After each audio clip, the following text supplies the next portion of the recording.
Muy buenas a todos y bienvenidos un día más a Inside Sports Science. Hoy tengo el placer de compartir espacio digital con David Chorro. ¿Qué tal, David? ¿Cómo estás? ¿Qué tal, Alex? Buenos días. Muchísimas gracias por la invitación a tu podcast y, en primer lugar, enhorabuena por lo que tienes montado, que he podido ver un poco los podcasts anteriores y la verdad es que hay mucho nivel aquí dentro, ¿eh? Así que nada, intentaremos estar a la altura. Seguro que sí, David. Al final hay que aprender de todos y de todas.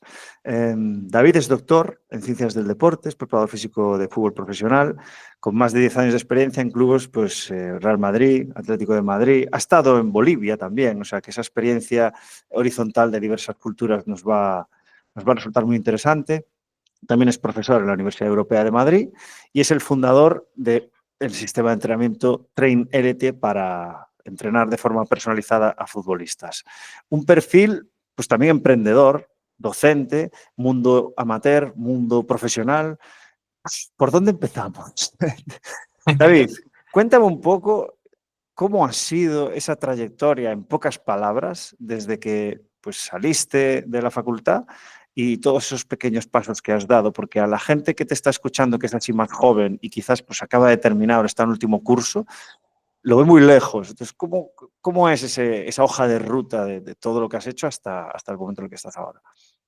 Bueno, pues yo creo que todo está marcado por mi pasión desde pequeño, que era el fútbol. Siempre he jugado al fútbol con los amigos, de manera amateur.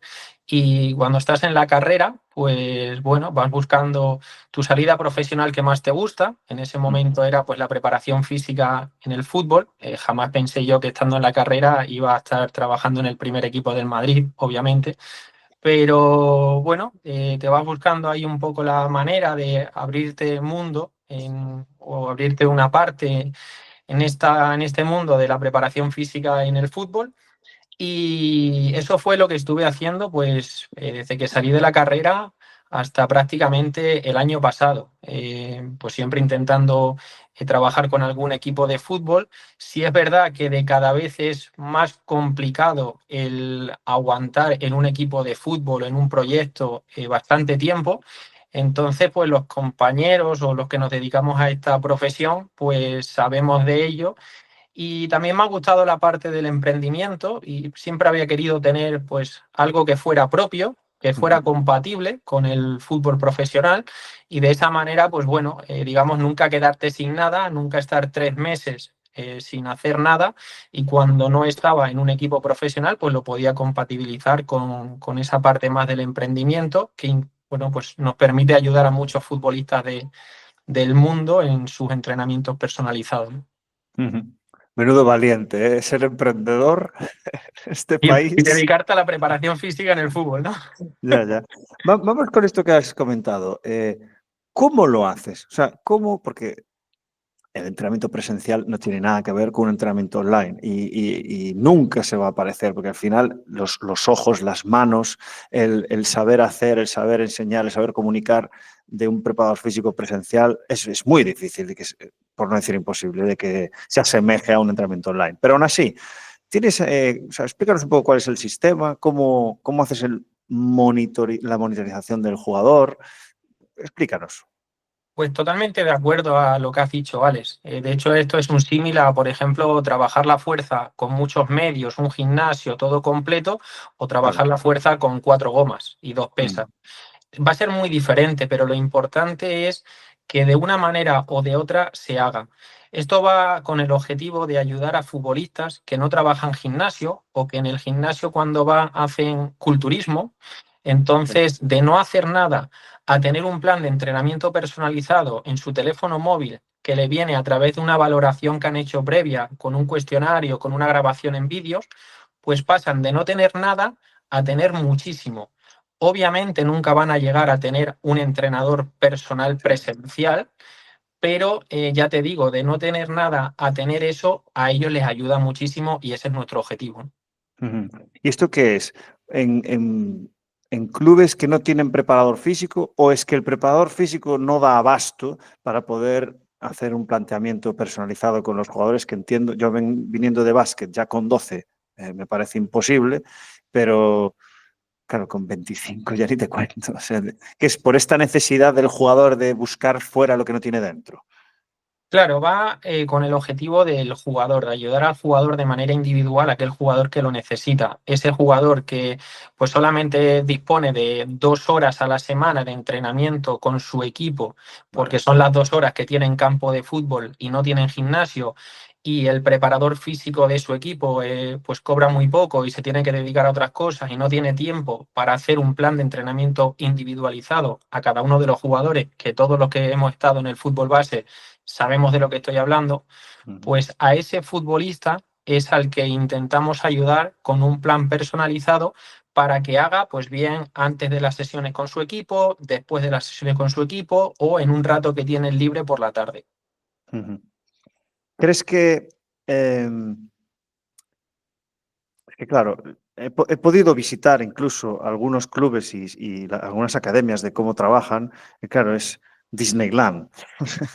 Es Disneyland. Pero claro, yo no he visto los clubes amateur, los clubes de fútbol, hablo, porque el baloncesto es tan precario que es que hay clubes que ni siquiera tienen gimnasio.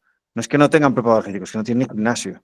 Entonces, eh, ¿cómo crees que va a progresar esto en el futuro, en el fútbol, que es algo que está mucho más profesionalizado o que es más fácil conseguir recursos, pues porque hay más dinero?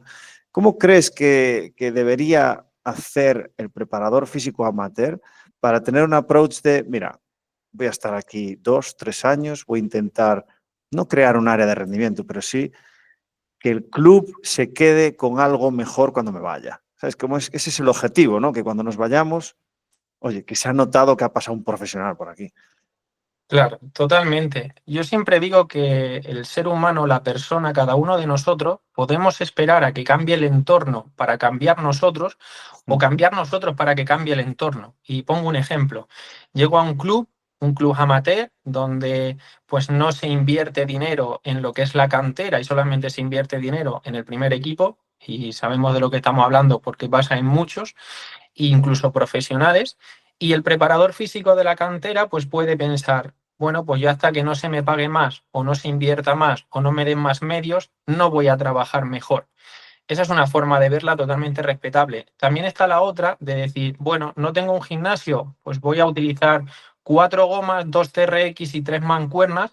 Y si no le puedo hacer un entrenamiento de fuerza con encoder midiendo el déficit de velocidad, pues lo mismo le puedo enseñar los patrones básicos motrices de un futbolista, de cómo acelerar, frenar, saltar, girar. Y con 4 gomas, 2 TRX y unas mancuernas, pues puedo hacer un entrenamiento de fuerza que le va a valer muchísimo más que lo que estaban haciendo antes, que era nada. De esa manera, tú como preparador físico te vas a sentir orgulloso de tu trabajo porque tus futbolistas van a mejorar. No vas a necesitar que cambie el entorno para cambiar tu modo de trabajo y seguramente en ese club se te empiece a valorar. Y si no se te empieza a valorar en ese club, se te valorará en otro y tú vas creando tu camino, tu forma de trabajar. Y estoy seguro, Alex, por mi trayectoria, que la felicidad no está en ganar una Champions, sino está en que cuando te vas de un equipo, de un trabajo, de un club, puedas decir, mira, en lo poquito que yo he podido hacer, este club ha mejorado o este equipo ha mejorado en la forma de trabajar, en los jugadores. Ese yo creo que es el mayor orgullo que podemos tener en nuestra profesión y esa es mi humilde forma de verlo Sí. y de actuar. Y obviamente estoy de acuerdo. Pero has dicho una cosa que me recordó una conversación con una jugadora de básquet que estoy readaptando de un LCA. Y antes me gustaría hacerte una pregunta con respuesta sí o no. ¿Es posible? Son complejas, pero vamos a intentarlo, a ver si somos capaces de resumirla en un sí o un no. ¿Crees que en el fútbol el entrenamiento físico es lo más importante? No, Eso mismo le dije yo. Le dije que no. Y se quedó, ¿cómo? El físico es lo más importante. Dije, pero ¿cómo que el físico? Si no. tú no En fútbol creo que es más importante que en baloncesto, ¿eh? Aunque habría que definir lo que es físico, ¿eh? Pero yo le dije, vamos a llamarle Julia. Le dije, Julia, es que no necesitas físico para jugar a baloncesto. Necesitas conocimiento del juego. Si tú sabes jugar a baloncesto, vas a subir de categoría. Sí que es cierto que, por ejemplo, masculino, si no tienes un buen físico, no eres capaz ni de entrenar con el equipo de ACB, porque te echan de la pista. Y creo que en el fútbol también. Si no tienes un buen físico a día de hoy, por mucha calidad que tengas, es que te pasan volando. Pero ahora te doy la oportunidad de que justifiques tu respuesta, obviamente. Pues mira, Alex, yo creo que una enunciado, una afirmación en el fútbol o en el entrenamiento o en cualquier deporte que empieza por lo más importante es, seguramente no lo sé, porque en el fútbol es, como sabemos, un deporte complejo y que no podemos achacarlo solamente a un aspecto del futbolista. Un futbolista que conoce muy bien el juego, si no tiene un mínimo de capacidades físicas, técnicas, va a ser imposible que lo desarrolle. Y vamos a poner una anécdota, no sé, muy grande. Mi padre entiende muy bien el fútbol porque lleva viendo fútbol toda su vida, pero no puede jugar al fútbol porque no tiene esas capacidades físicas, técnicas mínimas que necesita. Nos lo llevamos a otro extremo. Un deportista, una persona que es atlética, que físicamente es un portento físico, pero que nunca le ha dado una patada a un balón, pues no va a poder jugar al fútbol. Entonces, el fútbol, el futbolista, está compuesto de unas características que cuando se integran, el resultado de esa integración, pues tiene que tener un mínimo de rendimiento para poder dedicarse al fútbol. Por lo tanto, pues tan importante es tener unas capacidades físicas mínimas para poder desarrollarse, como tú bien dices, entender el juego, que es clave. Obviamente, si no entiendes el juego, y yo creo que por donde vas es a la hora de entrenar a un futbolista, que si nos obsesionamos solamente con un apartado, lo mismo es más fácil en ese entorno trabajarlo desde otro punto de vista. Es decir, entrenador de fútbol base en un club donde no tiene muchos recursos. Y él está empeñado en obtener más recursos para mejorar a sus futbolistas de manera física con la última tecnología y tener GPS y demás. Si lo mismo es mucho más importante que les enseñes a jugar al fútbol, porque van a crecer más como futbolistas, tú como entrenador y el equipo como equipo. Entonces debemos analizar el contexto y qué es lo que necesita ese jugador y ese equipo en concreto. Eso va a ser lo más importante para ese equipo. Voy a seguir lanzando la moneda al aire para ir cambiando mi argumento de cara a cruz, de cara a cruz, de cara a cruz. Si el físico no fuese lo más importante, Maradona seguiría jugando, Jordan seguiría jugando, Usain Bolt seguiría compitiendo en 100 metros. O sea, fíjate si es importante el físico, que la gente solo se retira del deporte por culpa del físico. Claro, porque baja a unos niveles que ya no le permite físicamente A los aguantar mínimos esa para demanda. competir. Eso es. Correcto. Si tenemos dos futbolistas iguales, que entienden el fútbol igual, dos mediocentros, que entienden muy bien la posición, lo que tienen que hacer, pero uno me aguanta 90 minutos repitiendo esos esfuerzos y otro me aguanta 70, obviamente para ese que aguanta 70 solamente, ahora mismo lo más importante es el físico, porque lo otro ya lo tiene. Donde tiene que mejorar en ese jugador en concreto, lo más importante es el físico. Pero un futbolista de 15 años que está en unas categorías donde está aprendiendo, pues lo mismo para ese jugador en ese momento, lo más importante es la táctica. Y sin obviar y sin decir que el físico no es importante. Entonces, a donde quiero ir es que lo más para cada jugador es muy individual y hay necesidades de clubes, de equipos, de jugadores que son básicas y que a día de hoy, por los recursos que tienen, pues no se les dan. Y Sí, sí. yo creo que ahí es lo más importante y donde tenemos que poner el foco nosotros como profesionales, ¿no? La pregunta no era acertada porque lo más importante no hay una cosa, Claro. evidentemente. A mí me gusta explicarlo de la misma manera. Hay muchas cosas que son importantes, pero hay muy pocas que son determinantes. Y a los jugadores este año se lo expliqué de esta manera, que creo que es más visual.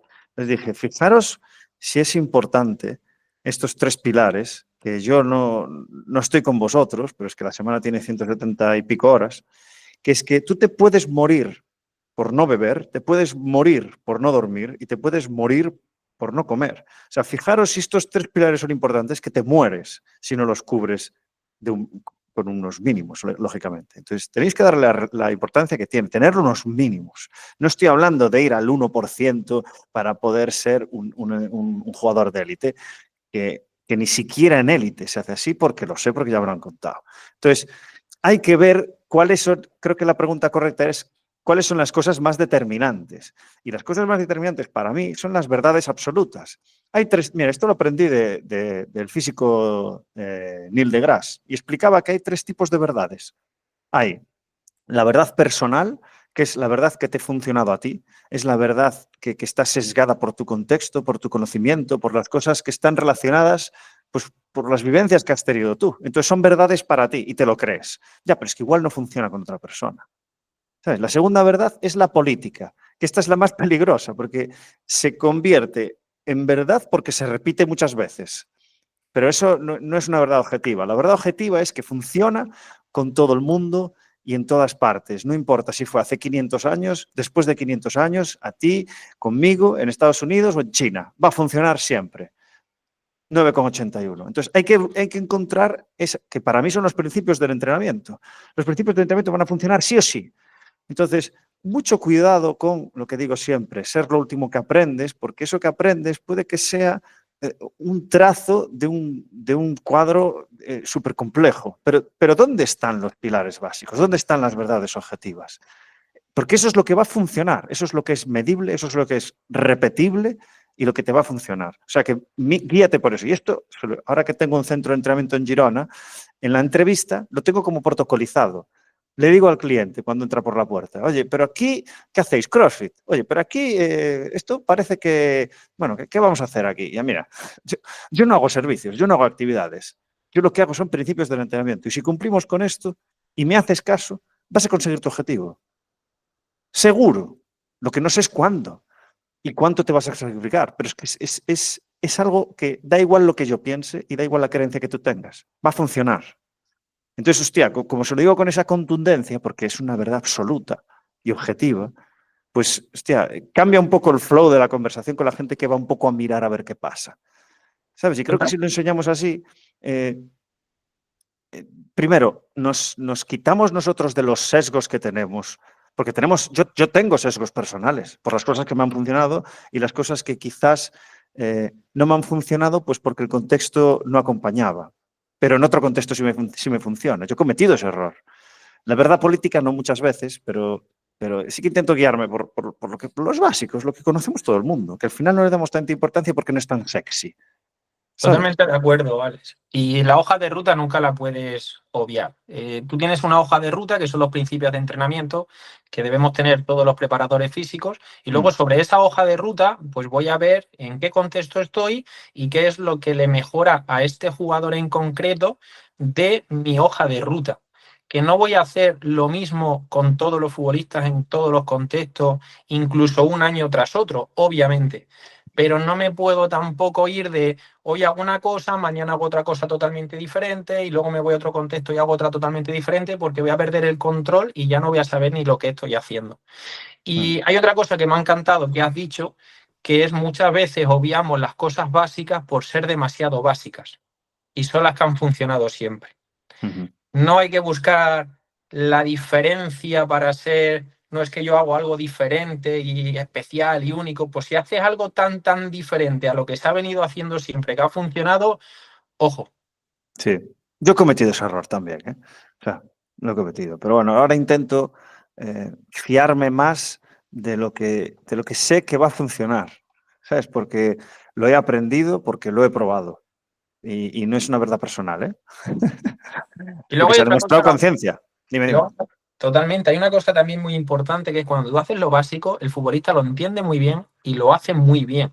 Y para mí es mucho más importante que se haga un ejercicio básico, sencillo y feo, por llamarlo de alguna de manera correcta y que le sea eficiente, a intentar buscar un ejercicio que sea lo más llamativo posible, lo más bonito, lo más complejo y que el futbolista tarde 4 semanas en aprender a ejecutarlo bien. Claro. Ya Por no te eso es digo tan luego empezar a importante. trabajar con ese ejercicio. Claro.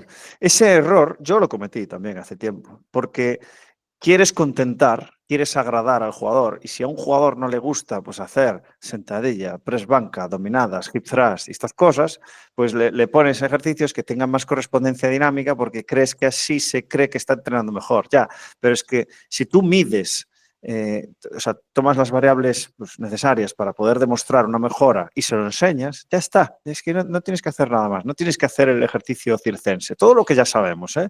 Pero bueno, lo digo porque yo he estado ahí, porque yo mira, esto, ¿con quién lo hablé? No me acuerdo, pero le preguntaba, oye, ¿tú crees que si mañana en tu sesión de entrenamiento en el gimnasio, ya la tienes planificada, ya sabes lo que vas a hacer, viniese la tele y viniese, yo qué sé, televisión española a grabar tu entrenamiento, ¿cambiarías el entrenamiento?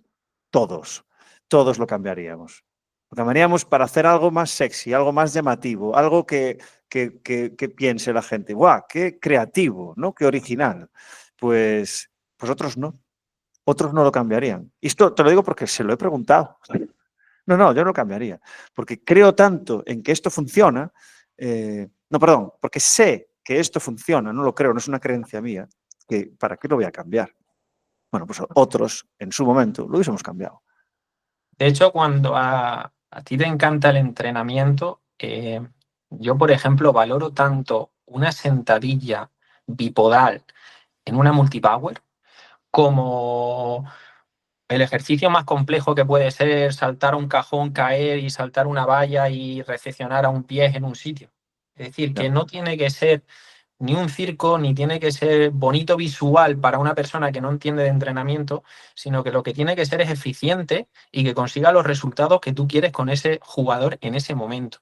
Y para mí hacer una sentadilla en slow, despacito, bien controlada, con buena técnica, controlando tu respiración, controlando tu core, aplicando bien la fuerza como tienes que aplicarla, para mí eso es un disfrute. Y cuando yo veo a un futbolista haciendo eso, a un deportista haciendo eso, que tengo un orgasmo deportivo. Ya. ¿Y qué opinas? Acon Fitness es el nuevo patrocinador de este podcast.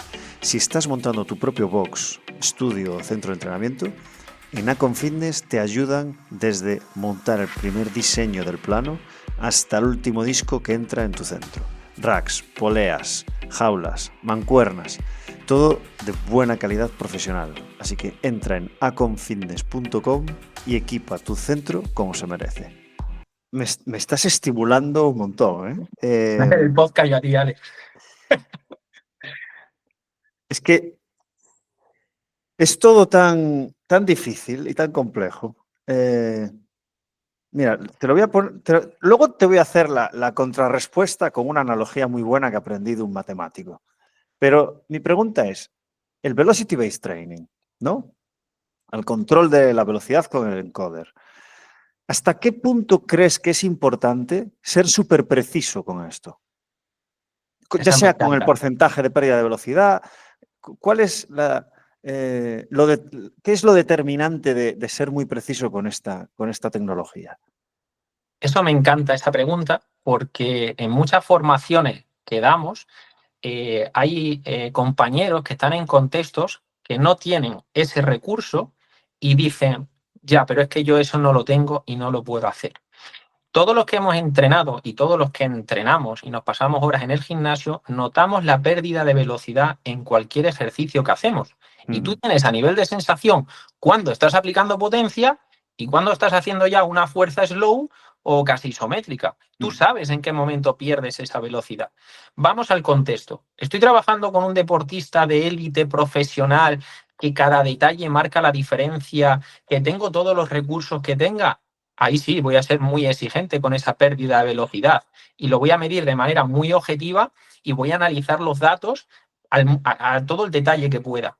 Pero si me voy a un contexto donde no tengo esa tecnología, puedo trabajar también con la pérdida de velocidad con ese futbolista, con ese deportista, si me he preocupado unas cuantas horas de educarlo en lo que se refiere a esa técnica o ese método.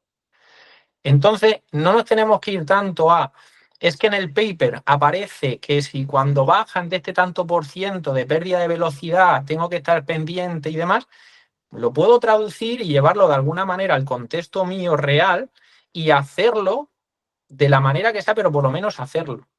con Ya. una metodología, con una lógica, con un sentido común, que no sea tan preciso, pero por lo menos que lo estemos haciendo. Entonces, depende del contexto, voy a ser más preciso o menos.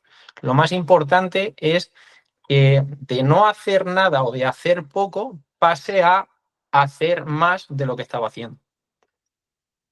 No te has mojado mucho, ¿eh?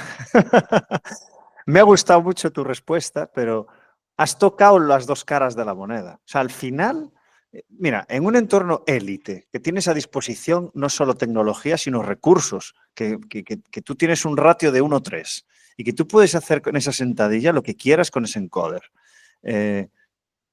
Claro, ¿cuál es la pérdida de velocidad? Porque la pérdida de velocidad está aproximada. Está aproximada a 10, está aproximada a 8, está aproximada a 15. ¿Y por qué no 14,2? Claro. A eso es a lo que voy. Y la analogía, hostia, que tengo aquí un bichito. Y la analogía que me pareció fantástica, la de Terence Tao, que es uno de los mayores matemáticos, estoy haciendo una formación, mini formación con él. Bueno, con él, le estoy escuchando. Decía, si, me voy a inventar un poco el contexto, pero era como, si yo tengo 20 minutos para cavar un hoyo de 20 metros, ¿cuántas personas necesito para hacerlo en ese tiempo? Y me invento el dato, necesito 9,4 personas. No te sirve. Ese dato no te sirve. O sea, ¿qué coño voy a hacer? O 9 o 10. Y va a ser 10 porque con 9 no llego, me falta 0,4. Entonces, la conclusión a la que decía Terence Tao es que en las matemáticas hay que ser muy, muy, muy, muy precisos.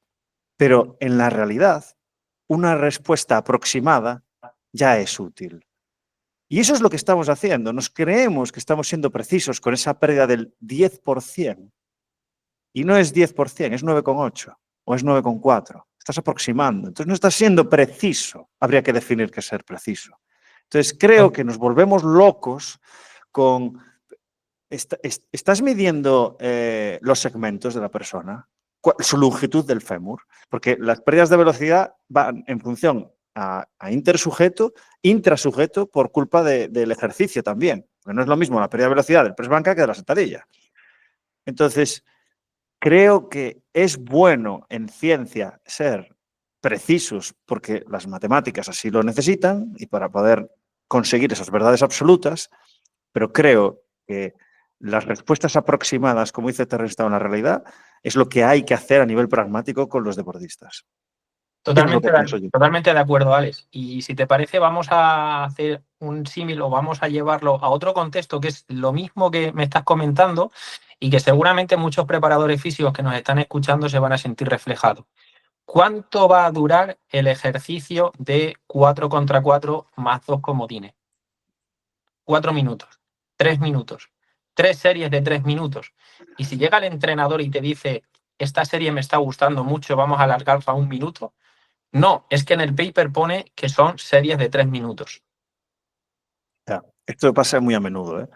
Yo creo que lo ideal aquí es dejar que lo que crea el entrenador se haga y luego adaptar, compensar, complementar a posteriori. Pero creo que el entrenador es el que tiene que mandar. Tú le tienes que dar, como preparador físico, unas consignas, unos constraints de cómo deben ser las tareas para conseguir pues, esas aproximaciones fisiológicas o de estrés mecánico, pero luego, mira, me lo contestó...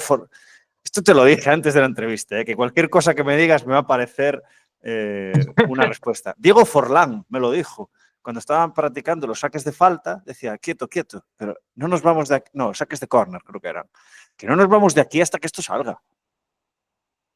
¿Sabes? Para que la gente estuviese convencida de que ya tenemos la estrategia, pues eso, automatizada o mejor trabajada, pero no nos vamos de aquí con esta sensación. ¿Es lo mejor? No lo sé. Pues depende del momento, ¿no? Y ya no solamente que también de lo que el entrenador, que obviamente al final es el que toma la última decisión, sino que si nosotros hemos medido con GPS 3 minutos de una posesión de 4 contra 4 más 3 y hemos vuelto a medir otra serie de 3 minutos de esa posesión de 4 contra 4 más 3 en los mismos espacios y las demandas físicas cambian. Porque lo mismo en esa posesión o en esa serie ha habido más ritmo, ha salido más fluida. 3 minutos de un ejercicio y me voy a uno muy reducido. No estamos hablando de 11 contra 11 o 10 contra 10, sino que podamos controlar muy bien las demandas, las características del ejercicio. Entonces, si 3 minutos del mismo ejercicio con el mismo número de jugadores y las mismas dimensiones me cambia la carga física, ¿por qué me voy a ir tanto a no tienen que ser 3 minutos y no 3 minutos y 15 segundos o y 12 segundos? Entonces ahí está un poco la flexibilidad que debemos tener como preparadores físicos a la hora de leer el contexto en el que estamos, a la hora de interpretar la realidad, porque una cosa es lo que tenemos puesto en nuestra hoja de sesión y otra cosa es lo que se está dando en la sesión. Y ahí es donde tenemos que ser buenos también. Es como el entrenador. El entrenador es muy bueno en la pizarra, pero también debe ser muy bueno cuando está en la banda, viendo al equipo y buscando soluciones, interpretando lo que está pasando, ¿no?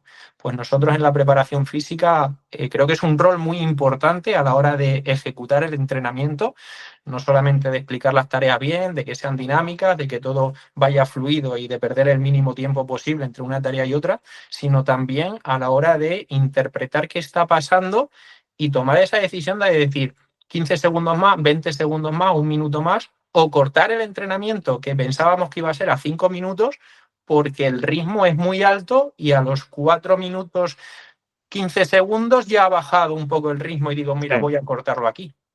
Sí. ¿Y qué ocurre, por ejemplo, si en esa misma tarea que el entrenador pide continuar y tú tienes que decidir si sí o si no, cuando hay una persona que está en proceso de readaptación, de return to train con su equipo, ¿a esa persona la sacas? O también quiero decir arriesgar, pero no es arriesgar la palabra. ¿Te sales de lo que habías planificado para ese jugador que está en return to train? Pues ¿O mira, lo yo en sacas de la tarea? la comunicación con el entrenador normalmente aplico lo que para mí es las tres informaciones. La primera te informo, la segunda te vuelvo a informar, oye, que mira, que esto yo creo que deberíamos aquí pararlo y tal.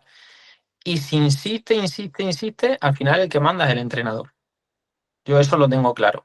En el cuerpo técnico, en mi cuerpo técnico siempre en los que he estado, el que tiene la última palabra es el entrenador. Y si se equivoca el entrenador, vamos todos a muerte con él.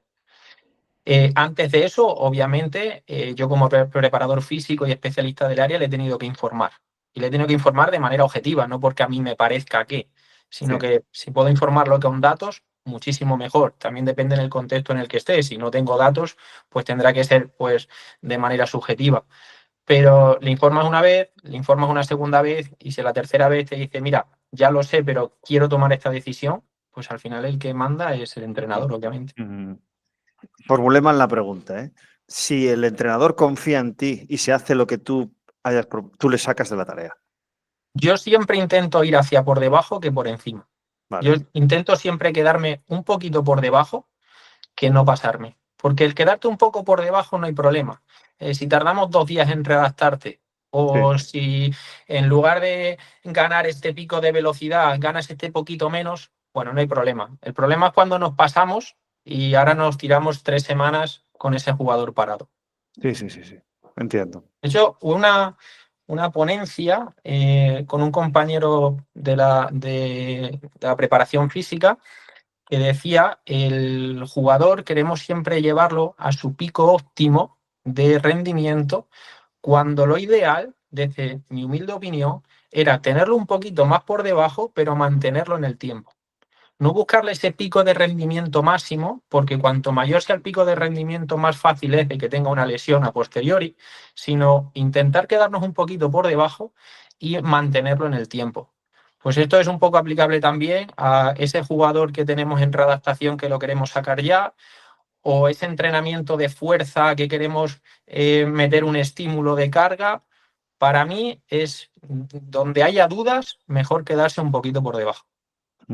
Entendiendo que ese momento de forma es una fluctuación, pero se refería a que esa fluctuación estuviese un poco más por debajo de lo que sería su pico óptimo de forma, ¿no? Eso es. Totalmente. Interesante. ¿Qué más he apuntado por aquí? Vale, pero no me quiero ir de aquí, que si no me enrollo, ¿eh? Hablando de la élite. Tenemos que hablar de la élite. Tengo muchas preguntas que hacer, pero cuando tú llegas a la élite, ¿qué es, David, lo que más te sorprende? ¿Sabes? Porque piensa que la gente que te está escuchando no está en la élite y probablemente no llegue a la élite, porque el pastel es muy pequeño, ¿sabes? Entonces, ¿qué nos puedes contar que sea así curioso de, hostia, esto pensaba que era así, no lo era tanto? O al revés, cosas que pensabas que no se le daba tan importancia, está en la élite igual, ¿sabes? Ese tipo de cosas. Pues a mí lo que más me cambió fue la percepción de la élite y de lo sencillo que se trabaja en la élite. Yo siempre había pensado que era muy fácil trabajar en tercera división y que era muy difícil trabajar en primera división en un equipo como el Real Madrid. Pero cuando llegas allí, te encuentras en un contexto donde tienes tantos compañeros especialistas, cada uno en su área y cada uno con su rol, que el rol que tú tienes que desempeñar es muy específico, por lo tanto lo puedes hacer pues de manera más eficiente y además te encuentras un contexto donde los futbolistas son muy profesionales. No tienes que estar detrás de nadie. Lo único que tienes que hacer es pues lo que hay que hacer y cada futbolista lo hace. Entonces, en el día a día es muy sencillo. Obviamente, los que están en la élite, cabeza de espada, entrenadores, jugadores, pues claro, la presión mediática que tienen es mucho mayor que cuando estás en unas categorías más abajo. Pero los que estamos de un poco más en segundo plano, en la preparación física, cada uno en un rol, por ejemplo, en el Real Madrid estaba especializado en la cuantificación de las cargas de entrenamiento con GPS, ese era mi trabajo diario, pues lo haces muy bien o lo intentas hacer lo mejor posible porque tienes todo el tiempo del mundo para hacer esa tarea. Claro, cuando te vas a tercera división y tienes que cuantificar las cargas, como puedes, porque no tienes GPS, pero además también tienes que preparar el gimnasio o como vayas a hacer el trabajo de activación antes del campo y tienes que hablar con el entrenador para preparar la sesión y hablar con el fisio que tengas o masajista para ver si hay algún tocado y hablar con cada jugador de manera individual. Claro, ahí está la dificultad. Ahí Ujú. está el llegar a todo y darle calidad a todo. En la élite eso se simplifica mucho y es muy sencillo el trabajar. Ya. Lo difícil es llegar, obviamente. ¿Y cómo es ese proceso de, me imagino que la planificación se basaba un poco en el microciclo semanal, ¿no? En base a los Match Day. ¿Podrías explicarnos un poco cómo era ese proceso de planificación, monitorización semanal, reuniones, decisiones para saber pues, cuánto vamos a estresar a este tipo de jugadores en función a este partido que está colocado en post-Champions o este partido que es pre-Copa del Rey? O, ¿sabes? Que nos cuentes un poco así la casuística del día a día de cómo planificabas y monitorizabas.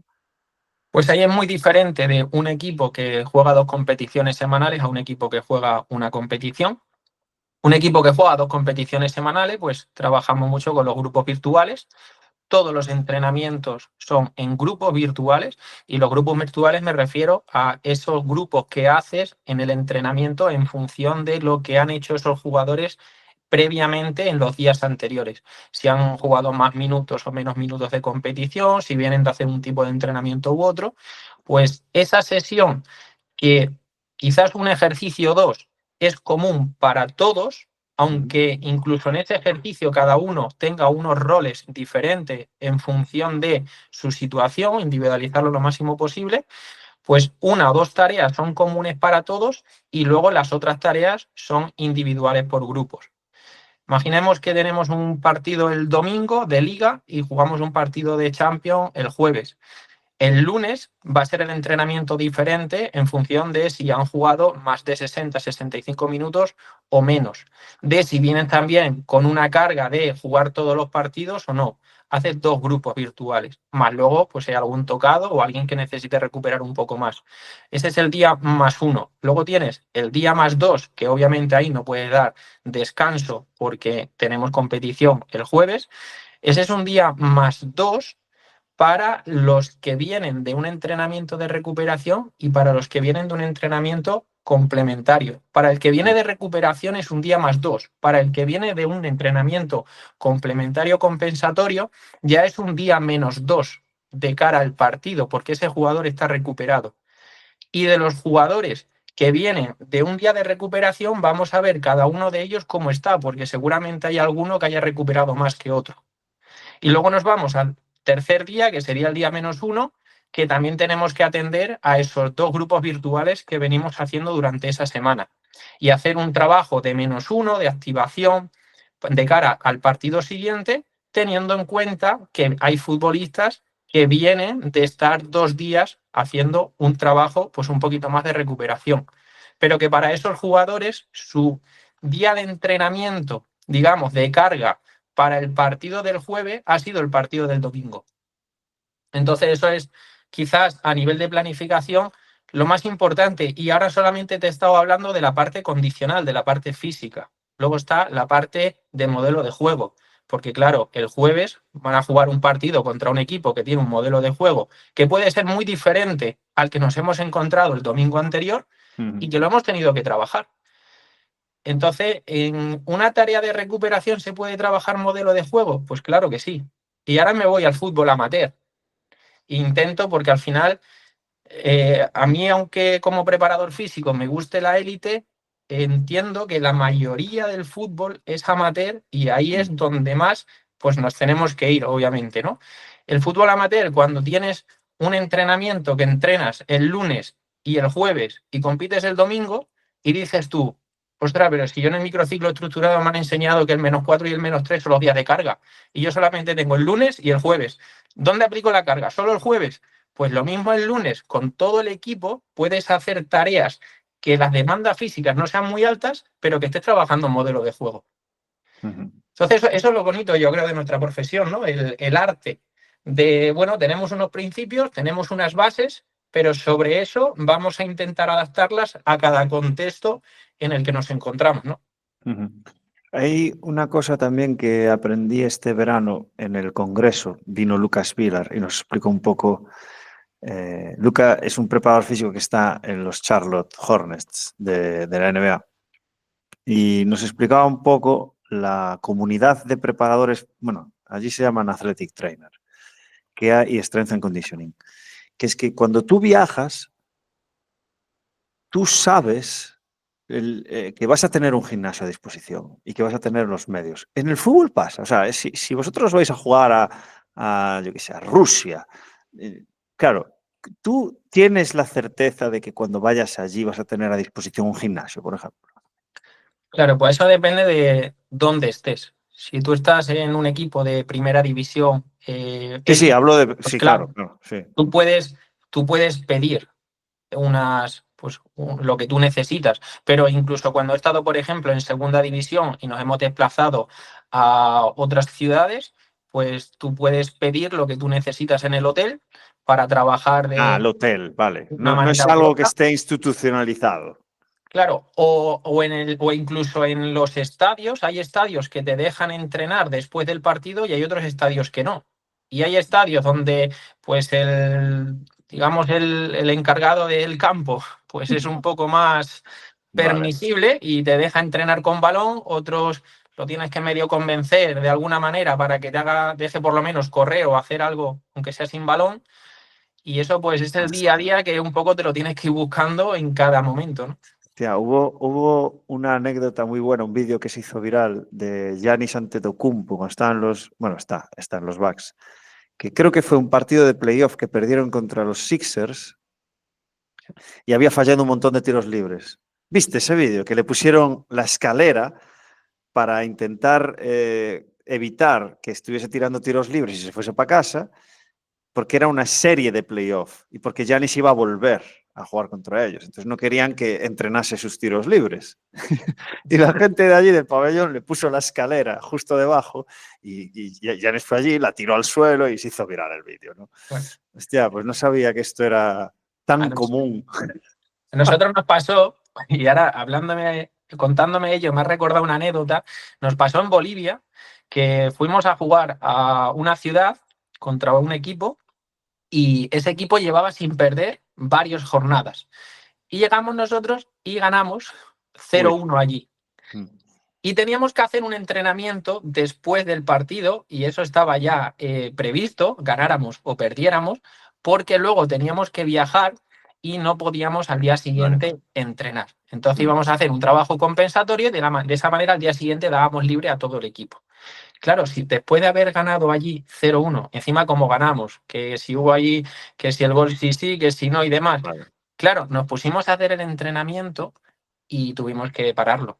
Tuvimos que pararlo porque sentíamos miedo de que iban a saltar dentro del campo y digo, mira, ya hemos hecho una parte, ya hemos hecho lo más importante, incluso quitamos tareas más de fútbol y nos fuimos más a esas tareas más compensatorias a nivel físico, que las haces más rápido, Sí, coges y llegas a las analíticas y tal. demandas Sí. y llegas a esos picos de aceleraciones, a esas distancias de alta intensidad y nos vamos de aquí porque va a ser lo mejor. Hostia, Así pero que pregunta estúpida, pregunta estúpida. ¿Cuánto se tarda en desalojar un pabellón, o sea, un estadio después de que acabe el partido? Y explícame, porque de esto he hablado muchísimo, de compensar, complementar y tal, pero no lo he visto nunca. Entonces, cuando acaba el partido, ¿qué pasa? O sea, se hace una entrevista con prensa, la gente se va todo al vestuario y luego sale o ya se quedan. ¿Cómo es? si acaba el partido y es una semana normal que no hace falta entrenar, pues bueno, pues los jugadores se van para adentro, el que tenga que ir a prensa va a prensa y los demás pues normalmente hacen estrategias de recuperación individualizadas. Pues uno Vale. va más a fisio, el otro pues está más con la nutrición en ese momento, otro está en hielo, otro está estirando, otro está con su música haciendo meditación, lo que sea, cada uno de manera individual. Pero si tenemos esa semana que por lo que sea al día siguiente no podemos entrenar, porque volamos y llegamos tarde, porque queremos dar un día libre, por lo que sea, pues se planifica un entrenamiento justo después del partido, con aquellos futbolistas que han jugado menos de 60 minutos. Lo que vas a hacer al día siguiente lo haces justo después del partido. Sí. Claro, con la situación de que si estás en casa es muy fácil, pero si estás fuera de casa, pues ya tienes que ir a ver los recursos que tienes. Normalmente se suele hacer en el campo de fútbol. Aquellos sitios donde el encargado del campo pues es un poco más permisible y te deja hacer el entrenamiento normal, lo haces. El que te dice con balón no y solamente carreras, pues lo haces de esa manera.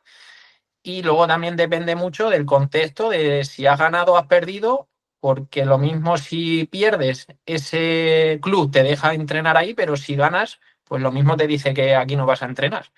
Entonces, Bueno, bueno, tienes que tener mucha mano en esas situaciones también para ganarte al encargado de campo, al utillero y demás, para que luego cuando tengas que pedir este tipo de favores, porque al final es un favor, sí. pues te lo puedan dejar, claro. Y esto es el jugador cuando sabe que hay un compensatorio. En el calendario que se le envía a la semana de tal. O sea, ¿cómo va esto?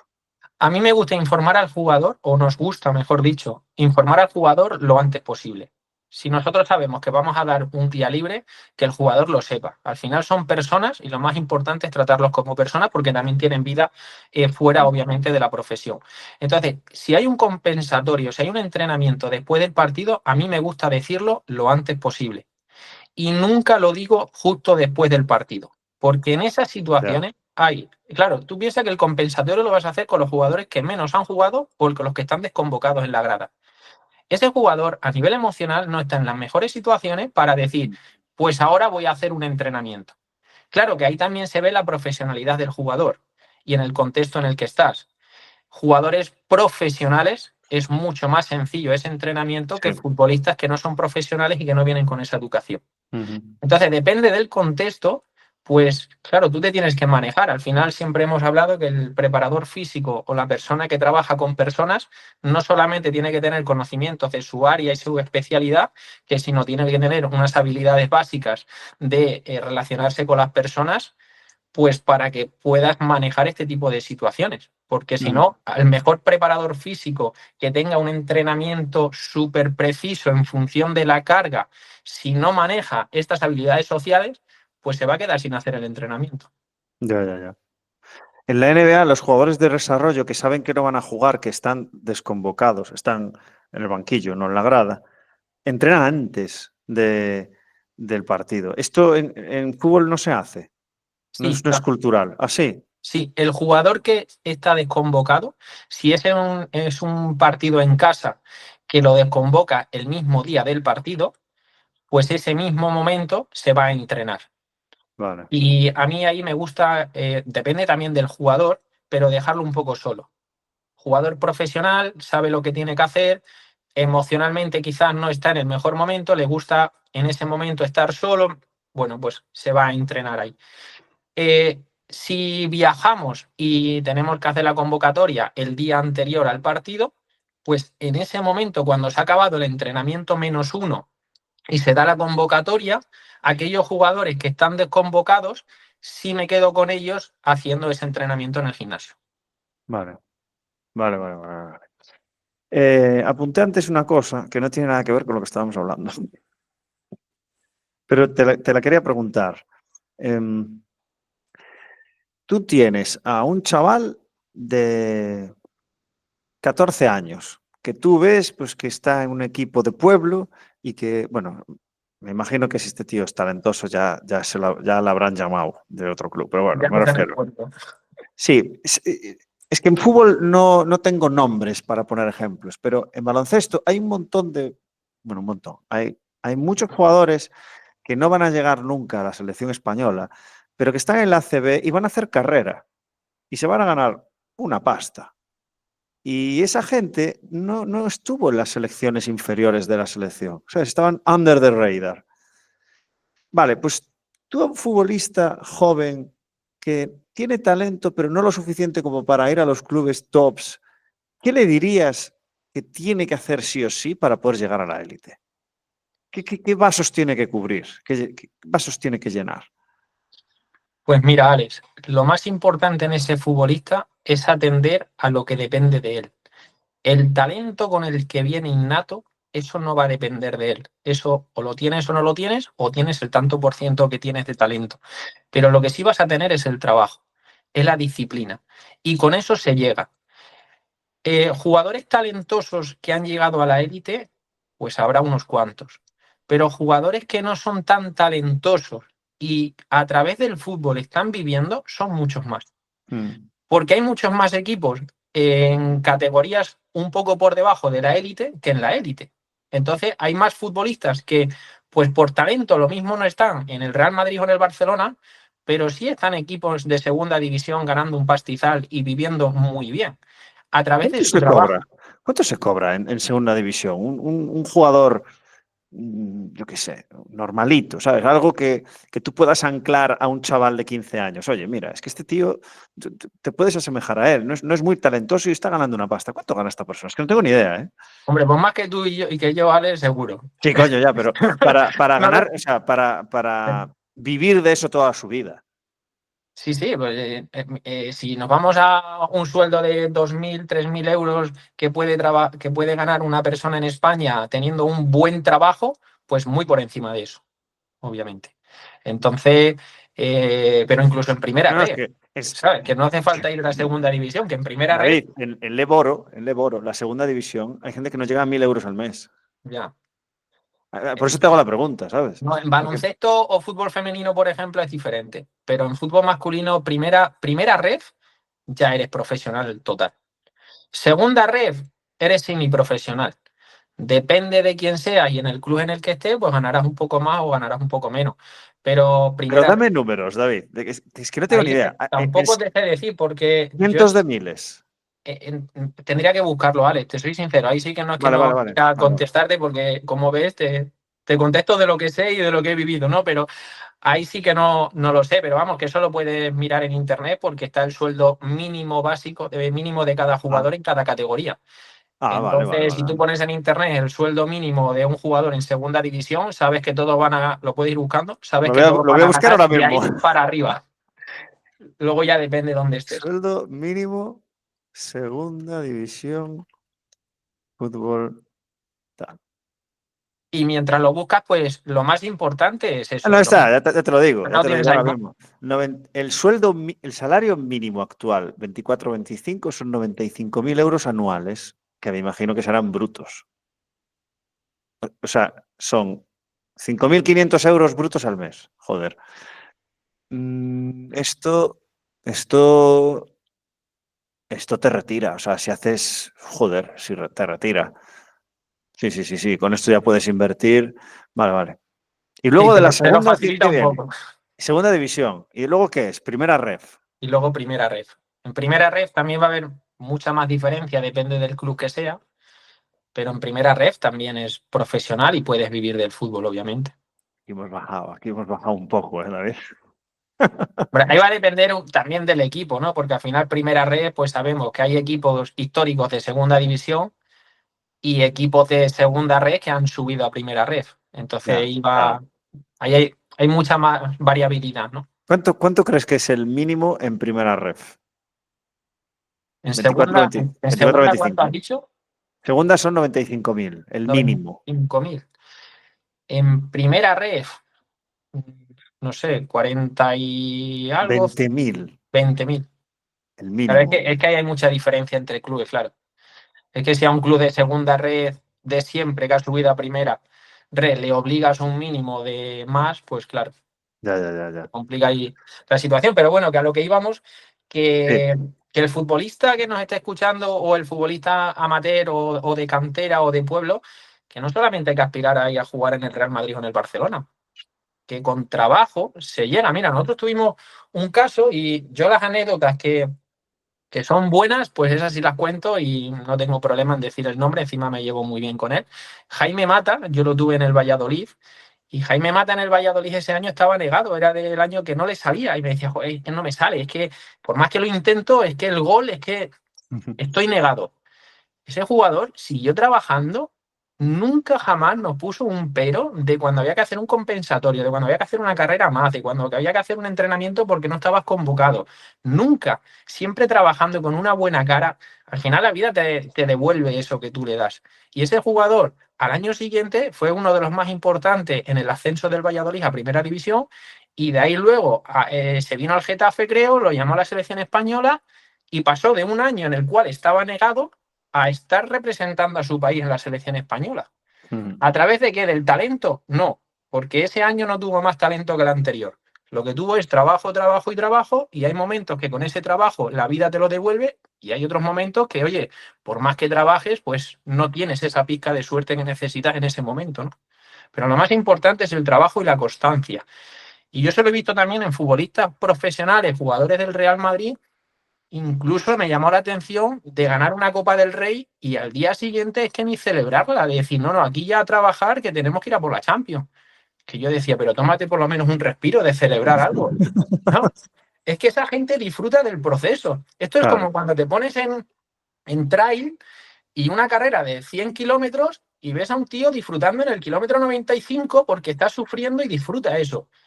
Claro, ese es el futbolista o el deportista profesional, el que disfruta del esfuerzo, el que disfruta del trabajo, el que no está pensando en, no, si no cobro esto no soy profesional, yo si no me das, no, si no me convocas para el partido yo no entreno bien. Pues ese jugador seguramente no vaya a llegar muy lejos, porque si Sí. estás esperando una recompensa de fuera para tú dar lo mejor de ti, no, debe ser al revés. Problemas. En el documental de Alexa Putellas, cuando estaba volviendo, el fisio le decía, eh, pues conservador, ¿no? Como decías antes, pues quedarte un poco por debajo. Le decía, mira, es mejor que estos días desconectes, no sé qué. Y le dice, ¿pero a ti te gusta tu trabajo? Y así, a mí me encanta. Pues a mí también. Entonces yo no quiero desconectar. Yo quiero tener fútbol en mi vida todos los días de mi vida. Y Claro, esta es la diferencia, ¿no? O una de las diferencias, la obsesión. Y que si tú tienes una obsesión con algo que es pues, disfrutable para ti en el proceso del día a día, las consecuencias vendrán si cubres con esos pilares de los que hablabas tú antes. Es una totalmente. consecuencia. Totalmente de acuerdo. Y para mí eso es lo más importante en el futbolista joven, en tener esa educación y más en la vida que estamos hoy en día, que todo está a golpe de un clic y que todo lo queremos rápido y Sí, que no cuesta nada. sí. No. En el fútbol, en el deporte, el esfuerzo, el sacrificio, la constancia, eso debe ser tu hábito y debes disfrutar con eso. Sí. Y si no disfrutas con eso, busca la manera de hacerlo. porque si no va a ser muy difícil que llegues. Porque Cristiano Ronaldo y Messi solo hay uno. Y jugadores muy talentosos hay muy pocos. Y no creo que vayas a ser tú uno de ellos, por probabilidad. Entonces, Sí. seguramente vayas a ser el jugador que necesite trabajo, esfuerzo, constancia, superar muchos baches y en alguno de ellos la vida seguro que te lo va a recompensar. Ujú. Vale, para ir acabando, David, cuéntanos algún también, pues, por ese interés de que la gente pues, vaya aprendiendo de las entrevistas de errores de compañeros de profesión, que ya sabemos que hay un montón y de forma casi diaria. Bueno, y diaria espero que no, pero semanalmente seguro. ¿Hay algún suceso, algún acontecimiento, algún accidente, algún error cometido con su lección aprendida que puedas compartir? Pues mira, uno de los errores es la comunicación. Jugador, día antes de partido, yo ese día tengo que hacer muchas cosas, estoy en un contexto donde soy el único preparador físico y Ya. tienes que atender a todo y pues rápidamente le dices a ese jugador que tiene que hacer 4 series de 2 repeticiones de activación en un ejercicio. Y él lo entiende totalmente diferente y hace 3 veces más de volumen. Y yo el día siguiente en el partido, pues me pasé cruzando los dedos para que ese jugador, pues ya no te digo que se vaya a romper o no, pero que no tuviera, pues, o que abandonar o un déficit de rendimiento y demás. Responsabilidad mía por no darle bien la comunicación o por algo que es importante, no dedicarle el tiempo en ese momento. Entonces, desde ese día aprendí que lo importante, hazlo tú y hazlo en ese momento, que hay otras tareas que lo mismo no son tan importantes y que pueden esperar y que las puedes hacer más tarde, ¿no? Y luego también, yo he sido un preparador físico que en algunas situaciones, sobre todo cuando empecé, no en el Real Madrid, obviamente, porque allí estaba especializado en la cuantificación de la carga, sino cuando estás ya en contexto donde tú eres el responsable de toda la preparación física, de hacer mucho y luego he ido aprendiendo con el tiempo que hay que hacer poquito de calidad y más continuado que no hacer un día tanto y que al día siguiente el jugador pues no pueda hacer un buen entrenamiento con calidad por ese trabajo previo que hicimos el día anterior. Ujú. Microdosis, ¿no? Al final, eh, construir la robustez del atleta, del deportista a largo plazo con continuidad. Otro principio del entrenamiento. Totalmente de acuerdo. Lo que pasa es que hay veces que por hacer la microdosis no llegas a sobrecarga y gestionar esa carga mínima de estrés, que estrese, porque si al final, lo que hablábamos antes, no, tú vas fluctuando, pero tú puedes fluctuar hacia arriba o hacia abajo, hacia Claro. adelante, o sea, esa línea no va recta, ya te lo digo yo. Y no es lo Hablo- mismo la microdosis que tú das en el día -1, en la que das en el Ojo, -4, la que claro, das en el -3, o la que das con un futbolista que viene de recuperación o con un futbolista que viene de más minutos, ¿no? Al final eso es lo que tienes que individualizar e ir ajustando esas microdosis. Y luego también hay situaciones en las cuales tú crees que un jugador está preparado para hacer una dosis de entrenamiento un poco más alta porque tus parámetros te indican que ese día ese jugador va a estar muy bien y llega y ha dormido mal ya, y tienes que adaptarlo, obviamente, pero al final eso comunicación. es el día a día del entrenamiento, ¿no?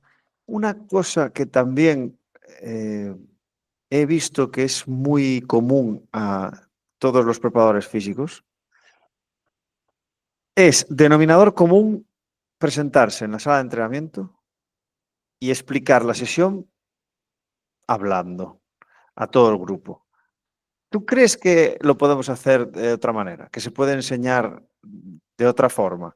Utilizando tecnología, no sé, utilizando, yo qué sé, pantallas, ahora con la IA, porque todo el mundo lo que hace es utiliza la pizarra, utiliza una tablet, utiliza una tele, utiliza algo para mostrar con letra lo que está explicando con voz, ¿sabes?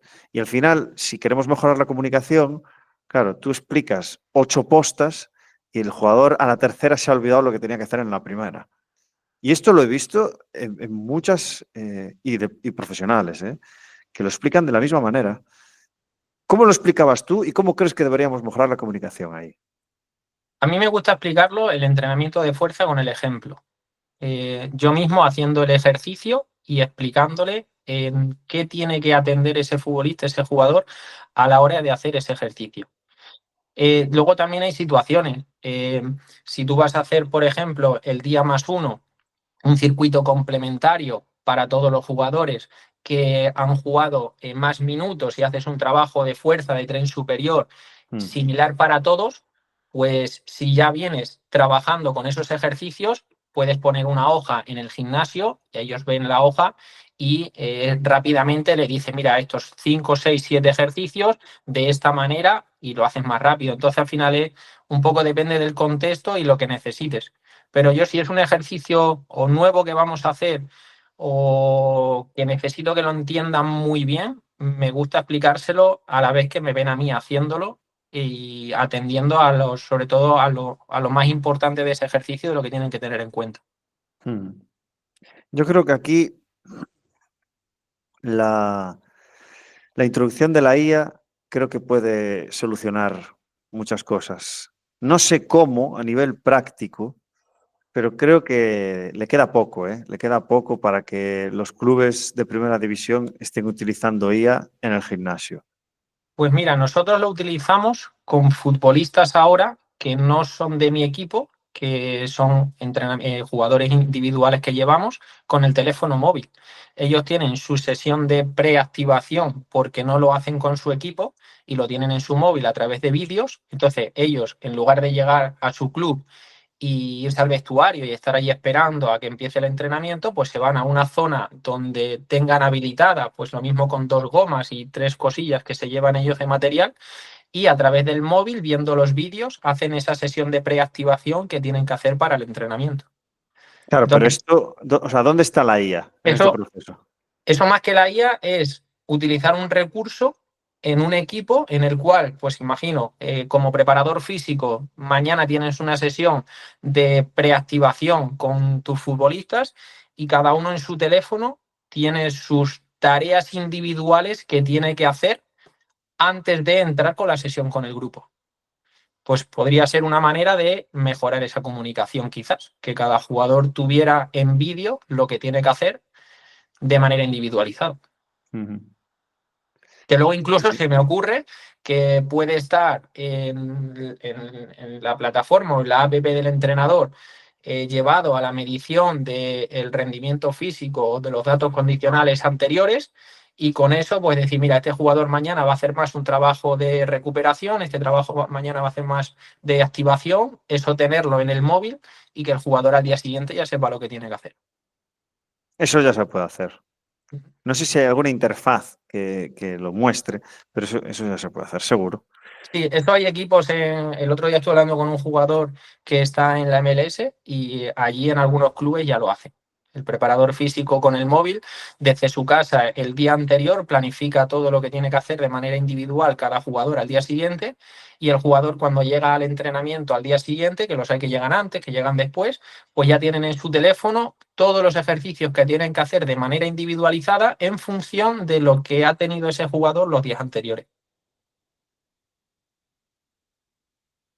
Interesting. Yo estoy matriculado este año en un máster de IA y en la primera clase que fue ayer ya flipé. Por un comentario que dijeron, bueno, no me acuerdo muy bien cómo fue toda la cronología histórica de la IA, pero creo que era como que empezó por Machine Learning, luego fue Deep Learning, que es como que ya no necesita supervisión humana y pues aprende sola. Y después empezaba la generativa, que es que como que le dieron la vuelta con unos transformadores para poder, en vez de introducir el texto, que él te disparase el texto, que es donde empezó el chat GPT y todo esto. Y, y dijeron que en 2023 se acabó, o sea, la IA se tragó todo el conocimiento humano. Y ahora mismo están entrenando los modelos de lenguaje con información sintética. O sea, que es la propia IA la que hace hipótesis, propuestas y se autoevalúa con los resultados. O sea, en cuestión de unos pocos años ha conseguido consumir todo el conocimiento humano. Es una locura esto. O sea, se ha tragado todo Internet y no, o sea, no creo que se haya leído cada libro, obviamente. No creo que haya ido al Vaticano allí a leer los libros, ¿sabes? Pero es como que han llegado a un techo ya. Esto es muy heavy, ¿eh? Porque claro, tú tienes a disposición una herramienta que tiene tanto conocimiento que si no sabes hablar con ella, no te va a dar una respuesta correcta. Aquí explicaban el término de shit in, shit out.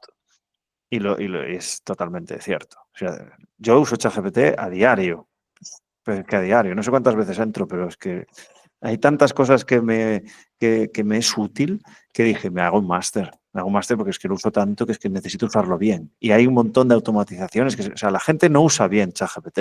Lo usa como yo, que es, llego allí, le hago una pregunta, me da una respuesta y luego ya haré lo que veo. Pero es que hay una barbaridad de cosas para... O sea, hay un concepto que se llama vibe coding, que ya lo he probado, que tú puedes crear aplicaciones por lenguaje. O sea, solamente hablando con la... Y ya probé a hacer una web y me la sacó en 2 minutos. O sea, de locos. Y va a una velocidad esto, o sea, la IA, el que no tenga IA en unos años está en desventaja. Es como lo de los GPS, ¿sabes? Si un equipo no tiene GPS, está en desventaja competitiva con los demás. Totalmente de acuerdo. De hecho, nosotros en la empresa, en Tren Elite, trabajamos con IA porque es de la única manera que podemos llegar a la mayor cantidad de futbolistas posible y si entran 2.000 usuarios, pues poder responder a 2.000 usuarios de manera individualizada.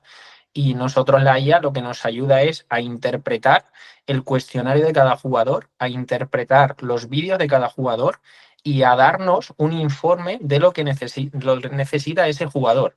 Luego, la última decisión es nuestra de manera Sí. humana, pero todo ese proceso que a mí me llevaría horas, me lo simplifica para ayudarme en esa toma de decisión a la hora de qué entrenamiento tengo que ponerle a este jugador.